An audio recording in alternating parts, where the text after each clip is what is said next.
Bismillahirrahmanirrahim. Assalamualaikum warahmatullahi wabarakatuh. Pimpinan Balik yang kami hormati dan juga anggota Balik yang kami banggakan, Ibu Menteri, Ibu I Gusti Ayu Bintang Darmawati SEMSI yang kami hormati, Pak Hari Hikmat ya dari Sekjen Kemensos, kemudian Bapak Dr. Haji Suhajar Diantoro, Sekjen Kementerian Dalam Negeri, dan Profesor Dr. Edi OS HSH Mhum sebagai Wamenkumham. Izinkan kami dari fraksi PKS menyampaikan beberapa pandangan terkait dengan tadi yang sudah disampaikan oleh Ibu Menteri dan juga pembahasan berikutnya terkait dengan RUU Tindak Pidana Kekerasan Seksual. Tentu saja kita memanjatkan syukur kehadirat Allah atas segala limpahan rahmat-Nya, dan langsung saja kami menyampaikan bahwa terkait dengan pembahasan RUU TPKS, kami fraksi PKS menyampaikan hal-hal sebagai berikut. Yang pertama, bahwa kita pernah ada satu sejarah yang tidak bisa dihilangkan dari kronologis ataupun story perjalanan dari sebuah produk hukum, bahwa dalam putusan nomor 46/PU/14 tahun 2016, Mahkamah Konstitusi menegaskan bahwa diperlukan langkah perbaikan untuk melengkapi pasal-pasal yang mengatur tentang tindak pidana kesusilaan oleh pembentuk undang-undang. Tindak pidana kesusilaan ini meliputi segala bentuk kekerasan seksual, perzinahan, dan penyimpangan seksual.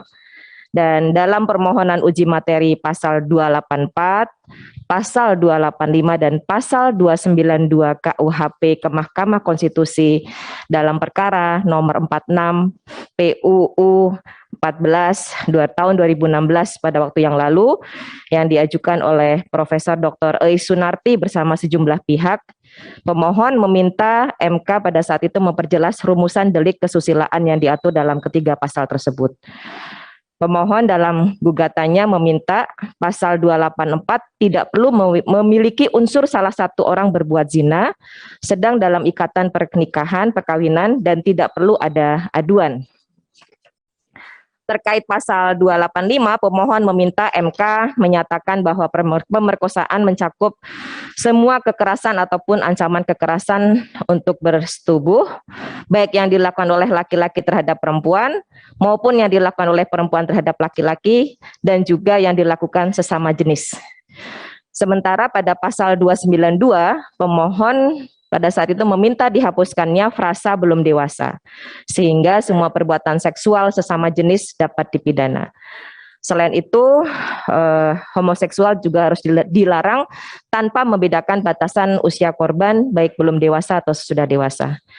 Nah, dalam putusannya, 5 hakim konstitusi berpendapat bahwa substansi permohonan dimaksud sudah menyangkut perumusan delik atau tindak pidana baru yang mengubah secara mendasar baik subjek yang dapat dipidana, perbuatan yang dapat dipidana, sifat melawan hukum perbuatan tersebut, maupun sanksi atau ancaman pidananya.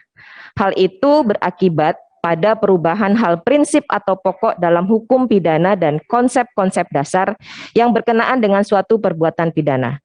Sehingga hal itu sesungguhnya telah memasuki wilayah criminal policy yang kewenangannya ada pada pembentuk undang-undang, DPR, dan juga Presiden. Nah, secara substansial putusan MK memberikan pemaknaan terhadap suatu norma undang-undang, baik memperluas ataupun mempersempit norma tersebut. Meski demikian, hal itu terbatas pada undang-undang yang bukan mengubah sesuatu yang sebelumnya bukan tindak pidana menjadi tindak pidana, yang berakibat seseorang dapat dipidana berupa perampasan kemerdekaan seseorang. Dalam putusannya, MK menolak gugatan pemohon karena pembentukan norma baru bukan merupakan kewenangan MK, melainkan kewenangan pembentuk undang-undang. Dengan demikian, MK sudah menegaskan agar langkah perbaikan perlu dibawa ke pembentuk undang-undang untuk melengkapi pasal-pasal yang mengatur tentang delik kesusilaan tersebut. Namun 4 hakim konstitusi pada saat itu, yaitu Profesor Dr. Arif Hidayat, Dr. Anwar Usman, Dr. Wahiduddin Adams, dan Dr. Aswanto, memiliki pendapat yang berbeda. Dalam hal ini, dissenting opinion. Bahwa dalam menafsirkan tindak pidana kesusilaan dalam pasal 284, 285, dan 292 KUHP, harus memberi tempat bagi nilai agama, sinar ketuhanan, dan nilai hukum yang hidup dalam masyarakat atau living law dalam memandang sifat ketercelaan suatu perbuatan. Bahwa jika eksistensi pasal 284 KUHP yang mempersempit makna zina tetap dipertahankan sebagaimana adanya, maka kewibawaan supremasi konstitusi dan hukum di Indonesia akan sangat terancam karena mencantumkan norma yang bertentangan atau setidak-tidaknya mempersempit dan mereduksi ruang lingkup ketercelaan suatu perbuatan yang telah digariskan secara tegas menurut hukum Tuhan. Jadi tidak bisa membebaskan suatu perbuatan bukan sebagai tindak pidana semata-mata hanya karena perbuatan tersebut tidak memenuhi unsur delik. Padahal perbuatan tersebut jelas dilarang dan bersifat sangat tercela menurut nilai agama dan sinar ketuhanan. Kemudian kedua, kami juga dari fraksi PKS memberikan masukan bahwa dalam perumusan jenis-jenis tindak pidana sebaiknya disesuaikan dengan tindak pidana kesusilaan yang telah dibahas dalam RKUHP agar rumusan tindak pidananya lengkap, integral, komprehensif, dan tidak menimbulkan pemaknaan lain yang tidak sejalan dengan Pancasila dan Undang-Undang Dasar Negara Republik Indonesia tahun 1945. Dalam bab 14 tentang tindak pidana kesusilaan RKUHP sudah dirumuskan jenis-jenis tindak pidana kesusilaan yang meliputi antara lain larangan melakukan persetubuhan dengan orang yang bukan suami atau istrinya, yaitu atau perzinahan, larangan melakukan hidup bersama sebagai suami istri di luar perkawinan, larangan melakukan persetubuhan dengan anggota keluarga saudara, larangan melakukan perbuatan cabul terhadap orang lain yang berbeda atau sama jenis kelaminnya, larangan melakukan perbuatan cabul terhadap anak, dan sebagainya.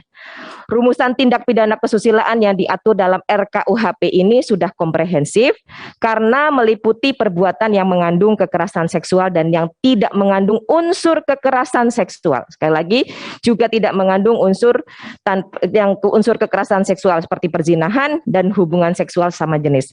Oleh karena itu, dalam rangka membentuk undang-undang khusus terkait tindak pidana kesusilaan ini, perlu untuk memasukkan jenis-jenis tindak pidana kesusilaan secara lengkap, karena materi muatan dalam RUU tentang tindak pidana kekerasan seksual ini sangat berkaitan erat dengan pengaturan tindak pidana kesusilaan.